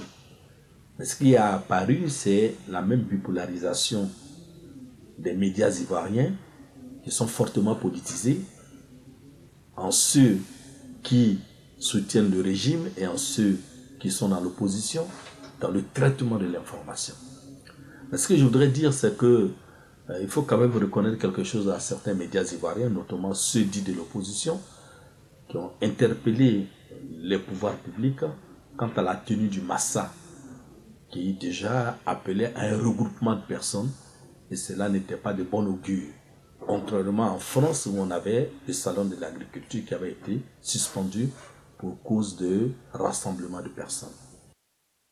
Voilà. Alors, est-ce qu'on est d'accord avec Dr Bamba sur notamment la ligne de démarcation politique? Félix en parlait tout à l'heure. Est-ce que vous l'avez senti réellement dans le traitement de l'information liée à cette crise-là? Je pense qu'avant que je ne réponde à la question, je voudrais juste faire, désolé de le dire, M. Sanogo disait tout à l'heure qu'on ne peut pas trouver dans un village ou bien en zone rurale une personne qui va dire qu'elle n'est pas informée de ce qui se passe. Je voudrais que nous fassions attention avec ce genre de déclaration. Aujourd'hui, les zones rurales, pour la plupart, les populations ne savent pas ce qui se passe. Il faut être clair dessus. Prenez le cas de votre localité, par exemple. Au-delà de ma casquette de journaliste, je suis aussi un élu local. Et je sais que le travail qui est sur nos bras, le travail que nous faisons sur le terrain pour sensibiliser les populations, pour les informer. Vous voyez, aujourd'hui, je vais vous donner une information. J'ai passé un coup de fil dans une zone rurale, je ne dirai pas le nom. Et j'ai été surpris d'apprendre que les populations ne veulent pas aller au champ parce qu'un audio, une bande audio passe de portable en portable où quelqu'un dit que les autorités ivoiriennes auraient mis en place un vaccin qui contient des virus que les autorités auraient traités pour pouvoir empoisonner les populations et que ces gens-là se passeraient dans les villages pour vacciner les gens. Et les gens se nourrissent de cette information. Ils ne veulent même pas aller au champ parce qu'ils pensent que ceux qui vaccinent sont dans les champs. Voilà comment la rumeur est fabriquée et conduite. Cette même audio-là est passée dans presque tous les portables. Nous-mêmes, on l'a reçu. Voilà. Il fallait qu'absolument on dise aux gens c'est faux. Mais quelqu'un qui est à 400 km de toi, pour le moment où tu parles, il ne croit pas ce que tu lui dis au téléphone. Tant que vous n'allez pas sur le terrain pour l'informer. Ouais, on est au XXIe siècle. Les médias en ligne, les réseaux sociaux fonctionnent à la vitesse grand V. Voilà. Et donc, un État responsable, un gouvernement responsable, ne peut pas gérer l'information à l'heure actuelle comme si nous étions en 1996. Il faut de la réactivité. Et au-delà de la réactivité, il faut des sanctions. Si les gens ont l'impression, tout à l'heure Félix le disait, que si les gens ont l'impression que l'information ne vient pas du gouvernement, ils vont la fabriquer et la balancer. Quand vous voyez sur les réseaux aujourd'hui, on a donné une liste de personnes, des ministres, des épouses de ministres. On a fait une liste et on a publié pour dire que ces personnalités-là sont contaminées par le virus. L'information circule depuis près de 5 heures. Et des milliers de personnes l'ont partagée. Que fait le CICG pour contrer cette diffusion-là? On ne voit pas la riposte. Et donc, quand on empoisonne une population avec des fausses informations, ne soyez pas surpris qu'elle n'ait plus de confiance dans la parole étatique. C'est de ça qu'il s'agit. Et donc, il faut construire une riposte. Et si Félix, j'arrive. Il va terminer. Si tout à l'heure, Félix balance une information qui n'est pas vérifiée, il va être interpellé par le régulateur. Il risque de perdre sa carte de presse. Si Patrick le fait, ce sera pareil. Si je le fais, ce sera pareil. Donc, les professionnels que nous sommes, pour mettre une information en ligne, il y a tout un système de vérification que nous employons avant de balancer l'information. Patricia. Et donc, nous, on ne peut pas aller à la vitesse des réseaux sociaux. Mais si l'État ne construit pas la riposte par rapport à ça, et que des individus qui ont pignon sur rue, et dont on sait que chaque jour ils publient au moins 20 fois, et à la source desquelles tout le monde va s'abreuver, on est en danger. Et donc aujourd'hui, les populations rurales ne sont pas informées. Même à Abidjan, si le préfet a fait le tour dans les quartiers, dans les maquis, beaucoup d'Ivoiriens, même à Abidjan, disent qu'ils ne sont pas informés. D'accord. Vous allez permettre à Bakary Sanogo de réagir. Vous avez interpellé, il a interpellé le CICG, permettez-lui de réagir. Je pense qu'on est d'accord là-dessus. Il faut vraiment continuer le travail d'information, de sensibilisation. Et il ne faut pas perdre de vue que l'objectif ici, en matière de communication, c'est, en tout cas pour ce qui nous concerne, pour ce qui concerne le gouvernement ivoirien, c'est de s'assurer que la population est informée de la gravité de la situation, qu'elle s'approprie les mesures édictées et qu'elle prend les précautions pour se protéger, pour protéger les familles, pour protéger ce pays. Et les populations, je pense que c'est ça aussi notre rôle, c'est ça le rôle de tous les médias, c'est de dire aux populations que l'information sur le coronavirus, tout comme sur la gestion de l'État, c'est pas comment ça se dit, des vidéos qu'on balance, c'est pas possible. Si vous êtes élu, si vous êtes cadre, si vous êtes leader dans votre région, il faut passer ce message. Si les populations veulent savoir des choses, dans les zones rurales, on sait qu'il y a une station de radio qui s'appelle Radio Côte d'Ivoire. Je ne pense pas que ce soit là qu'ils aient eu cette information. Ce n'est pas dans Fraternité Matin. Dans ces zones rurales, combien de personnes ont accès au téléphone portable, à l'Android? Je ne crois pas que ce soit 60% de la population. Alors, la lutte, et donc, on l'a dit, il faut faire la part des choses, ne pas catastropher les gens, ne pas faire peur aux gens, leur demander comment... Personne n'est allé fermer les mosquées. Personne n'est allé fermer les églises. Ce sont les leaders, ce sont les chefs religieux qui ont fermé, ils ont pris conscience de la chose. On a vu les chefs traditionnels à l'avant-poste de la sensibilisation. Personne ne les a obligés à le faire. Ils ont pris conscience de la chose. Je pense que les cadres, les populations, toutes les personnes qui pensent pouvoir faire passer un message doivent aller sur le terrain, dans leur village, dans leur commune, pour passer le message. C'est ça qui permettra de vaincre les fake news. Encore une fois, les fake news, ce n'est pas de l'information. L'information, c'est un métier, ça s'apprend. Et il faut s'en remettre à cela. Il faut aller sur les sites où on se Personne ne peut empêcher les gens d'envoyer ces posts que vous voyez. Oui, il a donné Maintenant, qu'est-ce que vous exemple, cherchez? Vous voulez l'information précise? Il a Si donné vous un voulez cas l'information pratique. précise, vous allez la chercher là où elle se trouve. Très bien. Il vous a donné un cas pratique, une liste de membres du gouvernement. Il y en a tous les jours. On annonce toujours qu'il y a quelqu'un qui est mort. Je pense que c'est... On laisse prospérer Ce ou on n'est pas demande? qu'on laisse prospérer ces choses. Il faut se focaliser sur l'essentiel. On va donner la parole à Le gouvernement n'est pas là pour répondre à tous les fake news. Ce n'est pas ça son rôle. Le gouvernement est là pour gérer le pays, pour gouverner le pays. Très bien, M. Sanogo, très bien dit. Si vous voulez la bonne information, il faut aller la chercher là où elle se trouve. Mais pour qu'on sache qu'une information est un fake news, il faut qu'on l'ait vérifiée et qu'on sache que cette information elle est fausse. Parce qu'à priori, on ne peut pas déclarer que ce qui sort sur les réseaux sociaux est fake news. C'est pourquoi il y a les médias qui sont reconnus pour donner la bonne information. Et ces médias-là recourent à la source de la bonne information pour donner la bonne information, pour casser, pour ne pas dire briser, utiliser le terme du chef d'État, briser les fake news. Malheureusement, quand on n'a pas la possibilité de pouvoir vérifier ces informations pour donner la bonne information, les fake news prolifèrent. Il faudrait pas... Le CICG seul ne peut pas tout faire. Je suis vraiment désolé, monsieur le directeur. Le CICG seul ne peut pas tout faire. Les ministères techniques qui gèrent la crise devraient pouvoir être suffisamment disponibles pour les médias. Lorsqu'on dit qu'il y a un cas à Jacquesville et qu'on appelle la direction de communication d'un ministère technique qui a à charge de la gestion de cette crise, ce ministère a la possibilité de joindre le sous-préfet, le maire de la commune, pour vérifier est-ce qu'il y a telle information dans la zone et puis nous revenir pour nous donner l'information. Ils ne sont pas obligés de passer forcément. Le CICG peut rassembler un certain nombre d'informations. Et puis, il ne faudra pas centraliser l'information en période de crise. Il ne faudra pas dire qu'on va attendre que la télévision relaie l'information, que la radio relaie l'information avant d'informer les populations, pendant qu'il y a une fausse information qui est en train de circuler, se démultiplier, jusqu'à ce qu'on arrive au journal télévisé de 20h. C'est vrai que la RTI a aussi son site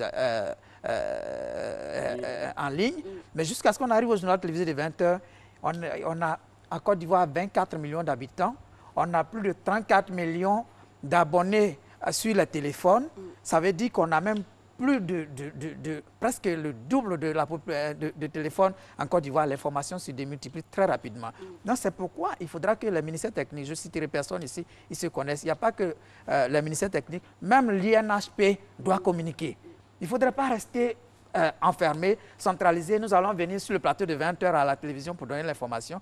Mais avant que le plateau de 20h ne s'ouvre pour vous, pendant ce temps, l'information circule. On vient d'avoir telle information. On essaie de joindre telle. On laisse un message ici et ça. Aucune suite.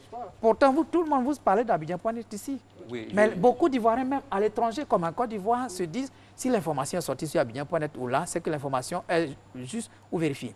Si l'information n'est pas juste ou vérifiée, comme Assalé l'a dit tantôt, je risque ma carte de journaliste professionnel, je risque une amende pour mon organe. Ça veut dire que moi, et pendant ce temps, la fausse information... Oui, madame, je peux vous rassurer. Je peux vous le rassurer, avant que Patrice ne parle, je peux vous rassurer que le gouvernement, à travers le comité de communication des crises, à travers le ministère de la communication des médias, qui assure également le porte-parole de l'État, le ministère de la Santé, nous sommes disposés, nous sommes à votre disposition. Alors, donc, ceux qui veulent l'information, qu'ils viennent vers nous.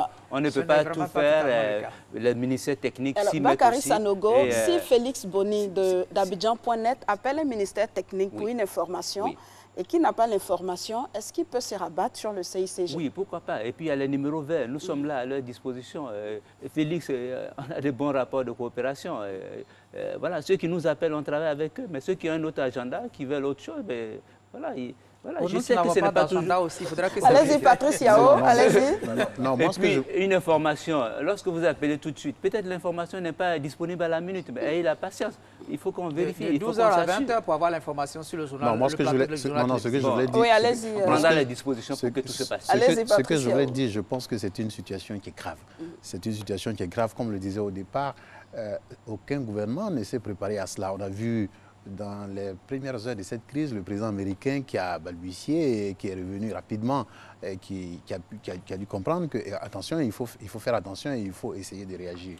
Ce que je voulais dire, je pense que par rapport à ce que les confrères exposent comme sujet, c'est extrêmement important parce qu'il faut stopper la rumeur.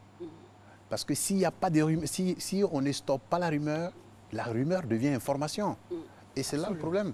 Parce que je pense que c'est de ça qu'on veut parler. Il faut qu'il y ait des personnes qui soient là pour répondre. Quand on a besoin d'une information, je pense que c'est tout. Le problème se trouve à ce niveau-là. Une fois qu'on a réglé ce problème, je pense, de mon point de vue, que tout ce dont nous sommes en train de débattre trouvera solution. Cela dit, je rejoins Assalé Tiemoko tout à l'heure sur la question donc, de l'intérêt du pays. J'ai suivi tout à l'heure, je crois, au journal de Flash de la RTI, une émission qui passait au niveau de la zone, je crois, de San Pedro Tabou, où des populations interrogées ne savaient même pas ce qu'il c'était que le coronavirus, qui ne savaient pas du tout, rien du tout. Ils se sont même salués, embrassés, tout ceci. Je pense que M. Sanogo disait quelque chose d'important. Il faut que les élus, les maires, les députés, les présidents du conseil, les ministres sortent de leur bureau et qu'ils soient sur le terrain. Ce n'est pas en restant dans le bureau. Il faut être sur le terrain pour informer les populations. Et je pense que c'est cela qui est important. Oui, Abidjan fait son travail, le CICG fait certainement son travail, mais il faut que les gens soient sur le terrain. Ce n'est pas possible. On est maire, on n'est pas seulement maire pour être...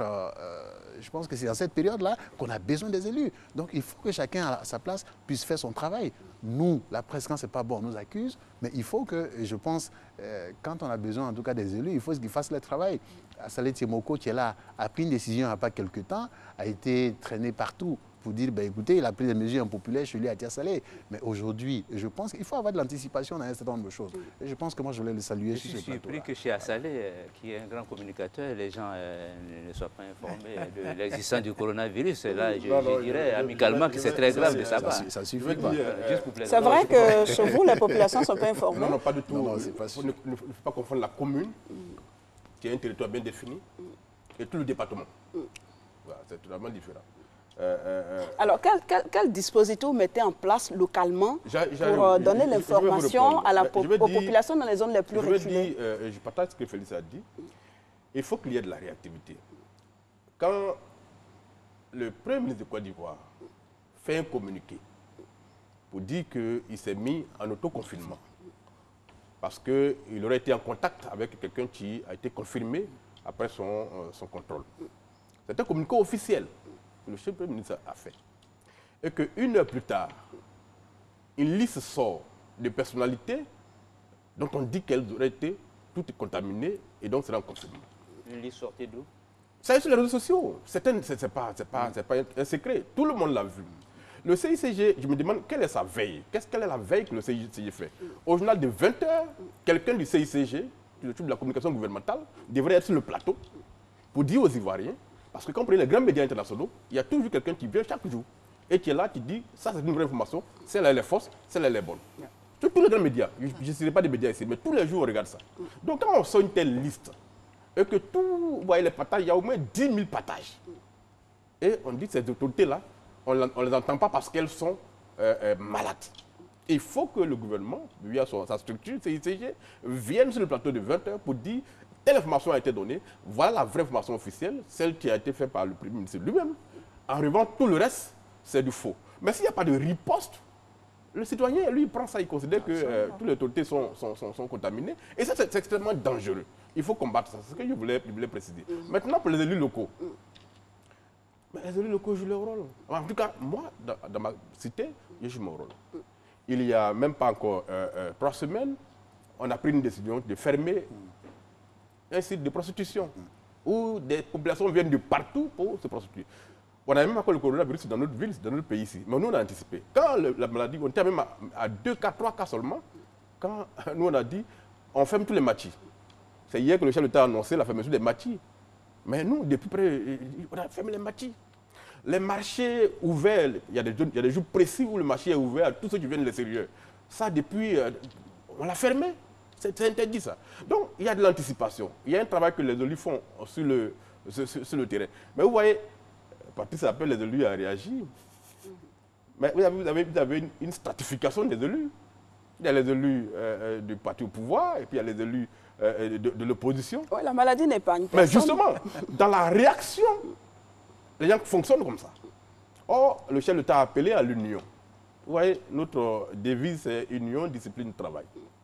Ce qui va nous sauver dans ce pays, ce sera notre union et la discipline. Or, nous sommes caractérisés par notre indiscipline. La mesure a été prise. Et je suis sûr qu'aujourd'hui, s'il y a eu 3 millions, 5 millions, 10 millions d'Ivoiriens qui ont appris qu'il y a une maladie dans le pays, ce sera à partir du discours du chef de l'État qui a annoncé le couvre-feu.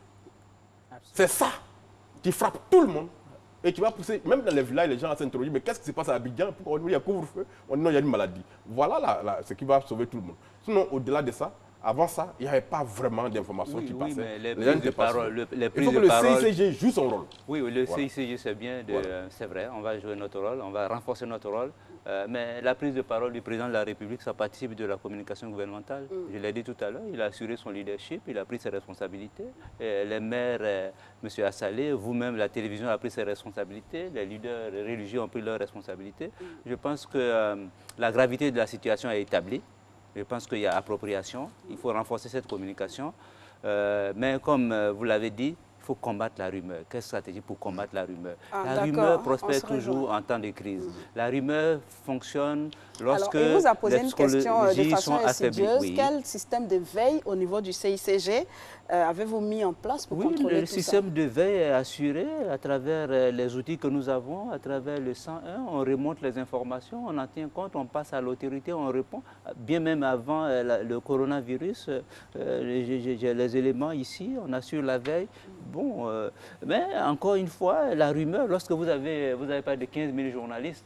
15 millions. Voilà. Non, oui, 15 millions de journalistes qui ont leur portable, voilà, qui balancent des choses, avouant que vous avez beau être puissant, vous avez beau être la Pravda ou l'agence TAS, il vous est difficile de maîtriser cela. Cela dit, on ne baisse pas les bras, on ne peut pas, face à cette guerre contre les 15 millions de journalistes avec leur portable. Et contre le coronavirus également. Oui, je pense qu'on va y arriver, mais encore une fois, on invite les populations. Cette histoire, c'est une affaire très sérieuse. Il parlait tout à l'heure d'une annonce du Premier ministre, une annonce qui traduit un leadership. Il a décidé, il dit, je ne suis pas contaminé, je n'ai aucun symptôme, mais je décide ceci, je décide cela. Et il a fait le communiqué, il est parti, ça a été traité. Je l'ai partagé avec d'autres médias, on en a discuté, juste pour dire, voilà le communiqué du Premier ministre. Ça, c'est la vraie information. D'accord. Ce n'est pas les petits postes de 15 millions de journalistes. Ce n'est pas des petits postes, c'est viral et contagieux. Oui, exactement.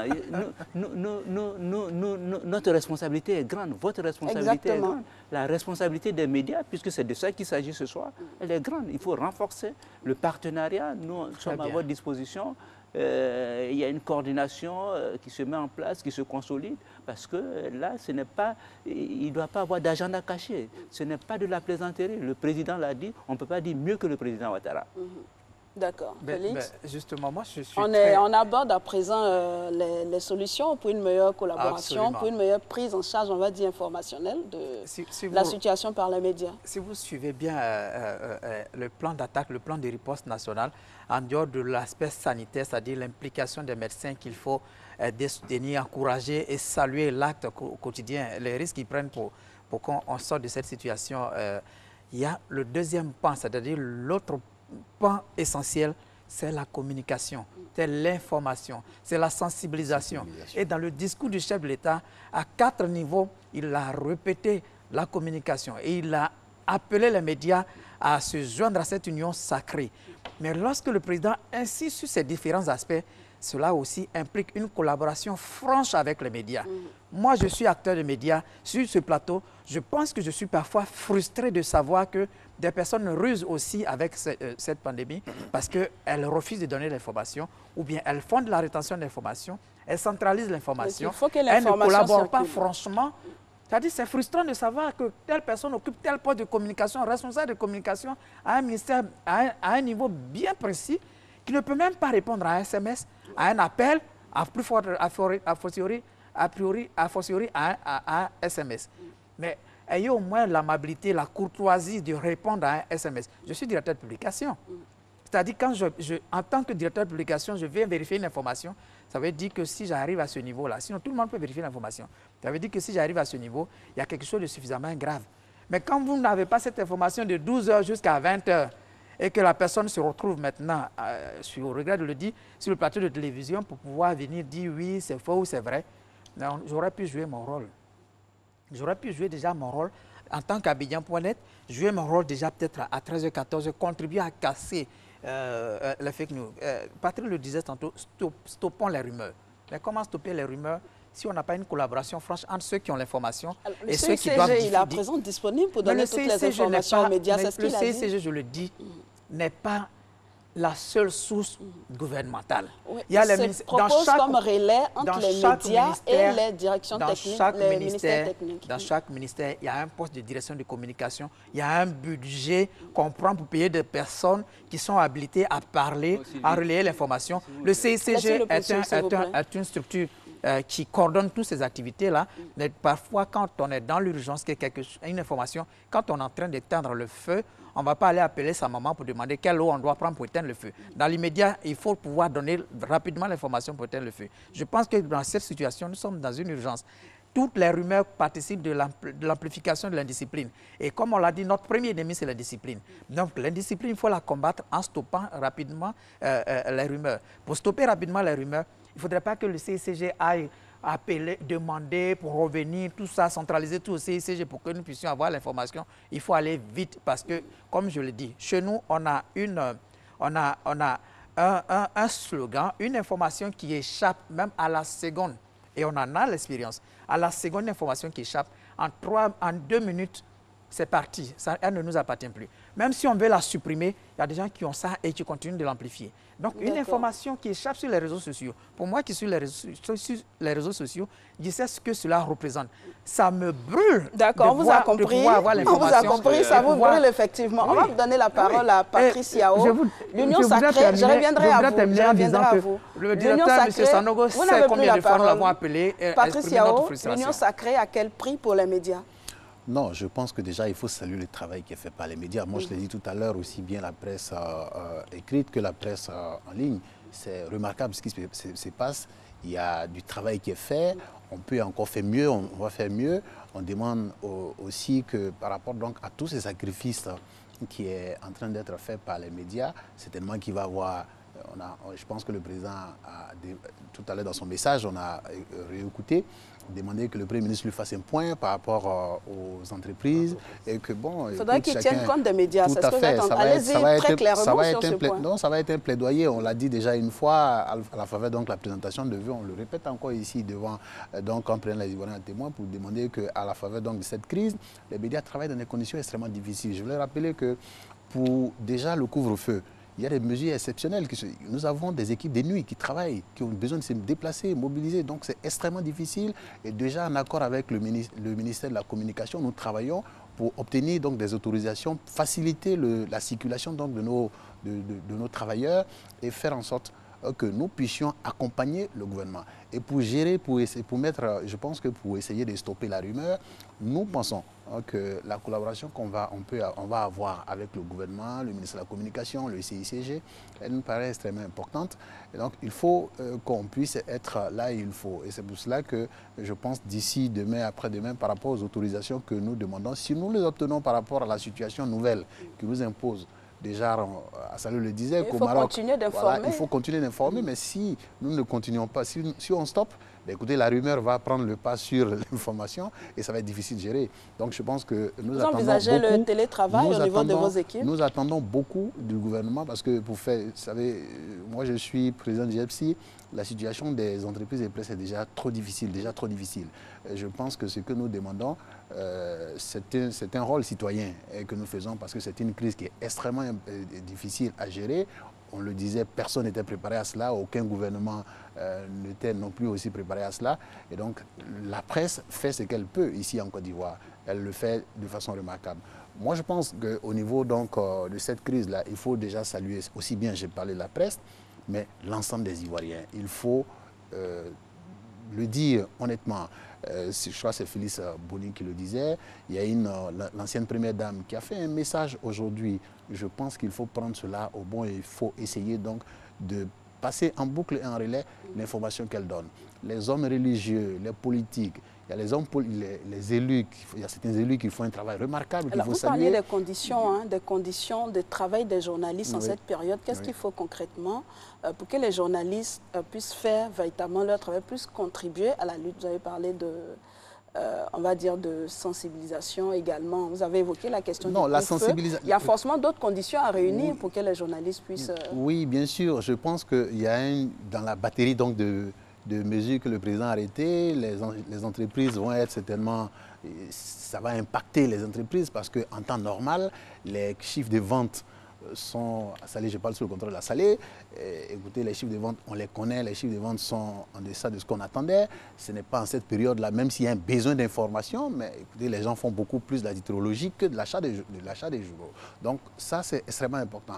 Ce n'est pas lié à la crise du coronavirus. Non, ce n'est pas lié, mais je pense qu'il ne faut pas non plus aussi dissocier. Je pense que, je sais un peu de quoi je parle. Est-ce que vous pensez à vous réadapter ou à vous adapter en cas de confinement total? Madame, aujourd'hui, il n'y a pas une seule entreprise de presse. Moi, je suis président du GEPSI qui n'est pas en train donc, de s'adapter. Et je crois que la plupart donc, des journaux, je dis bien, les journaux donc, membres du GEPSI, ont tous un site en ligne, c'est clair.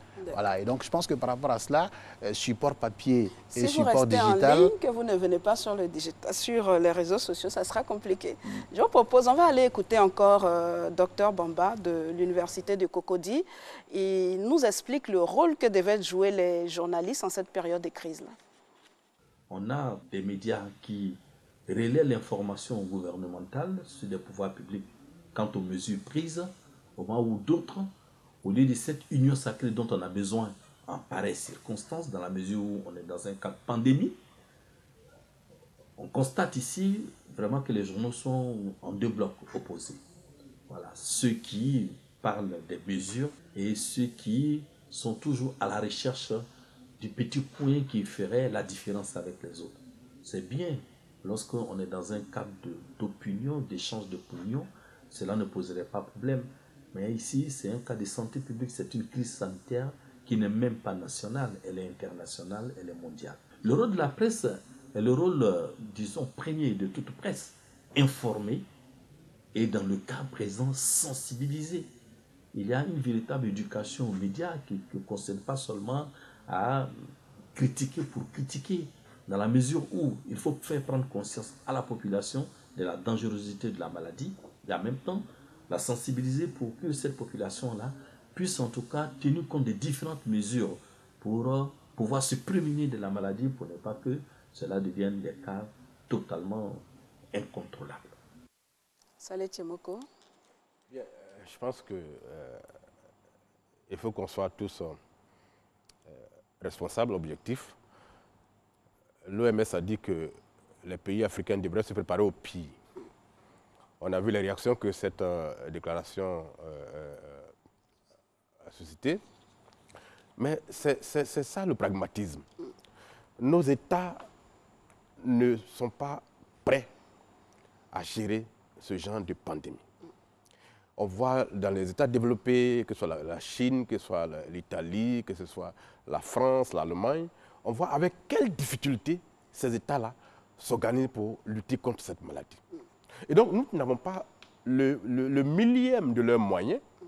Nous devons être extrêmement rigoureux dans ce que nous faisons. Vous allez voir que bientôt, la presse papier, les journalistes vont avoir du mal à circuler. Si la tendance haussière de la maladie continue, il va arriver un moment où les journalistes ne pourront plus travailler correctement, ceux qui font la presse professionnelle. Et donc, tout le monde va se rabattre sur les médias sociaux. Même si les journaux ont des sites internet, le modèle de travail ne change pas. Bonnie, Patrice, moi, ne pouvons pas balancer une information comme ça parce qu'on est en ligne. Non, il va falloir, sur le même circuit, recouper, vérifier, aller aux meilleures sources avant de venir mettre l'information. C'est pour ça que j'ai demandé tout à l'heure, est-ce qu'il y a un système de veille qui permet... Il vous a répondu oui. Non, moi je suis désolé, hein, ça n'existe pas. Alors, voilà. on ne va pas reprendre le débat, vous l'avez mené tout à l'heure. On est à l'étape des solutions. Oui. Qu'est-ce qu'il faut concrètement pour que les médias jouent leur rôle dans cette crise-là? Laissez-le continuer. Qu'est-ce que vous allez payer? Non, la veille, c'est un dispositif étatique qui permet de combattre les fausses informations sur les réseaux sociaux. Dans pas tous les que pays, de combattre. La veille, c'est forcément pour combattre les fausses informations. Mais bien sûr. La veille, c'est aussi de remonter l'information, de recueillir les préoccupations des populations et d'y apporter une solution. On est pour ce qui concerne les médias. Ah oui. On est en crise sanitaire. En crise sanitaire. Donc il faut renforcer le système de veille, c'est cela? Non, vous permettez que... Oui, je vous permets. Vous voyez, beaucoup d'Ivoiriens s'inquiétaient du silence du chef de l'État. Nous-mêmes, journalistes, les gens nous appelaient partout. Pourquoi le président ne parle pas? Est-ce qu'il n'est pas atteint? Et ainsi de suite. Hier, il s'est exprimé. Ça a soulagé beaucoup de monde. Dans le pays, il y a une sorte de tension qui a baissé. Quand on dit que telle autorité est malade et qu'il n'y a pas une réaction derrière, il y a une tension qui continue de se créer. Et donc, quand je parle de veille, c'est la capacité à réagir au niveau étatique pour casser la rumeur. Parce que dans cette situation, le danger va venir de la désinformation. Les Ivoiriens, les journaux même, ne sont même pas achetés. Même quand on a fait une vraie information qu'on a mis dans un journal, les gens ne lisent même pas ces journaux-là. Chacun est important. S'il vous plaît, pour me laisser finir au moins. Allez-y, Yassani. Je veux dire que on peut défendre ici le système. Vous avez la première solution, renforcer le système de veille. Deuxième solution. Voilà, il faut que la deuxième solution, il faut que l'État, je ne sais pas si vous parlez des solutions pour les journalistes ou bien si c'est pour régler la crise. Pour les journalistes, pour les médias, pour que les médias jouent effectivement leur rôle dans cette crise-là. Oui, mais ce n'est pas pendant cette crise-là qu'on va sauver la presse papier qui est en crise. Hein. Voilà, ça, ce n'est pas possible. Ce qu'on peut demander, c'est qu'il y ait des aménagements pour que les journalistes qui font la presse classique puissent circuler. Sur ce plateau, il y a des confrères qui ne sont pas venus parce que, bon, ils disaient qu'ils ont peur qu'après l'émission, le couvre-feu les prenne en route. Mais nous sommes là. Donc il va falloir qu'il y ait des aménagements. Et que les ministres, les directeurs de communication, qui sont dans les cabinets ministériels, qui sont payés avec l'argent public, jouent leur rôle. Vous ne savez pas avec quel mépris ces individus-là, qui sont dans les ministères, répondent aux journalistes quand ils les approchent pour avoir les informations. Oui, ça, Félix l'a dit. Mais justement, c'est inacceptable. Et il va falloir qu'on fasse le débat un jour. Ils sont payés pour quoi? Pourquoi ils retiennent l'information? Pourquoi ils ne peuvent rien dire? Vous avez une petite information à vérifier. Il faut monter une échelle de près de 40 marches avant d'avoir l'information. Alors, ça ne devait plus se reproduire parce que sur ce plateau, le responsable du CICG l'a dit, quand vous êtes bloqué au niveau des ministères techniques, vous pouvez vous rabattre sur le CICG pour avoir l'information. Madame, je voulais dire que pour que Assalé parle comme il parle, pour que Bonnie, il faut dire vraiment qu'ils ont vécu des expériences vraiment fâcheuses. Vraiment, je pense que peut-être au nom de mes collègues, de ces ministères techniques, il faut peut-être présenter nos excuses publiques. Et voilà, cela ne devrait plus se reproduire.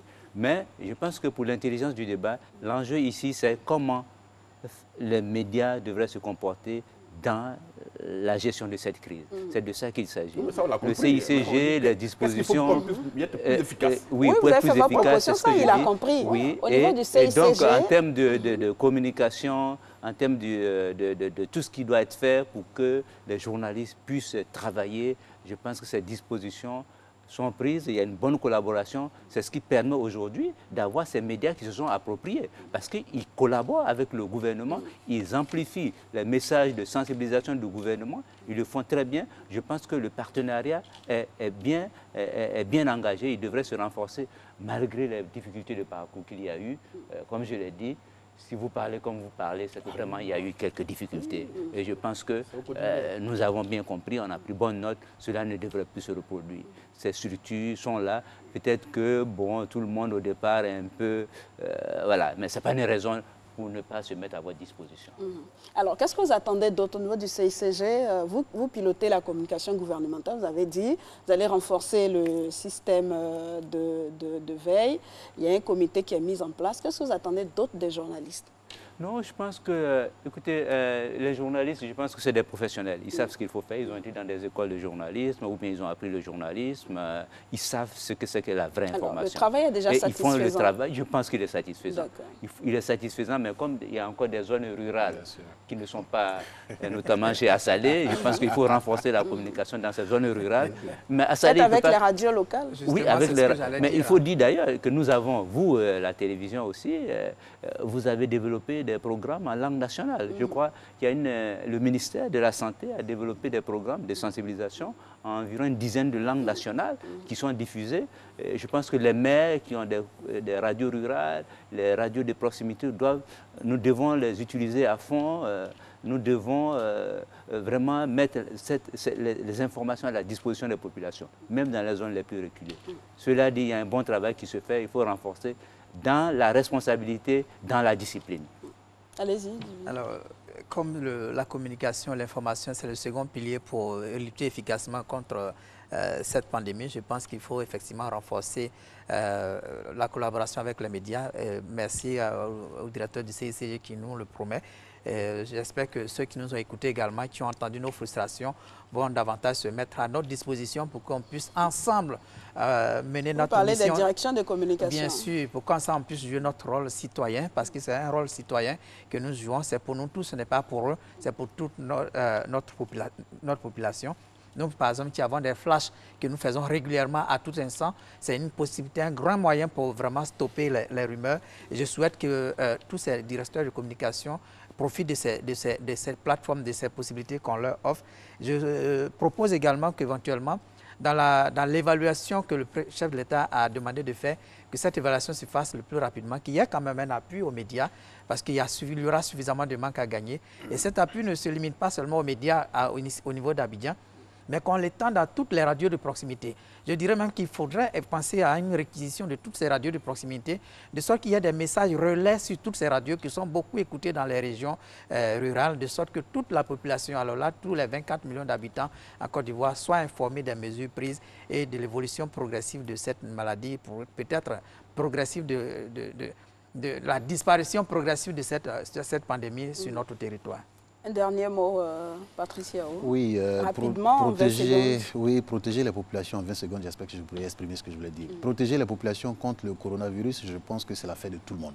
Le président de la République l'a dit hier, les médias, nous sommes sur ce plateau pour faire le débat. Ils doivent assumer leur responsabilité. Je pense que nous assumons pleinement notre responsabilité. Nous allons demander, je pense qu'avec l'autorisation de M. Sanogo qui est avec nous, qu'on puisse aussi nous appuyer par rapport donc, au travail que le Premier ministre va faire, que le président lui a demandé de faire un rapport pour essayer donc d'évaluer un peu les différents coûts par rapport à cette crise-là. Donc en ce qui concerne les médias, on a aussi notre plaidoyer par rapport à cela. Félix le disait, il faut appuyer les médias. Mais je pense que c'est le rôle de tout le monde parce que effectivement c'est une crise qui ne choisit pas ou qui ne trie pas. Et donc nous serons là pour en tout cas assumer ou alors, je pense, continuer à relayer l'information juste. Voilà, c'est la fin de cette émission spéciale consacrée à la responsabilité des médias face au coronavirus. Oui, le dernier tour. Merci de nous avoir suivis. Vous en avez dit beaucoup. Merci à vous, Assamé Tiemoko, Bakary Sanogo, Patrice Yao, Félix Boni. Merci d'avoir accepté notre invitation. Demain, vous avez rendez-vous avec Victorien Angwa pour une autre émission spéciale sur le coronavirus. Je voudrais rappeler que ce jour, notre pays a enregistré 48 nouveaux cas, ce qui a fait grimper le nombre de malades à 73. Lavons-nous régulièrement les mains au savon, évitons de nous serrer les mains, évitons les embrassades, évitons les contacts physiques inutiles et observons avec rigueur les mesures d'hygiène. Notre survie et celle des personnes que nous aimons en dépendent. Bonsoir.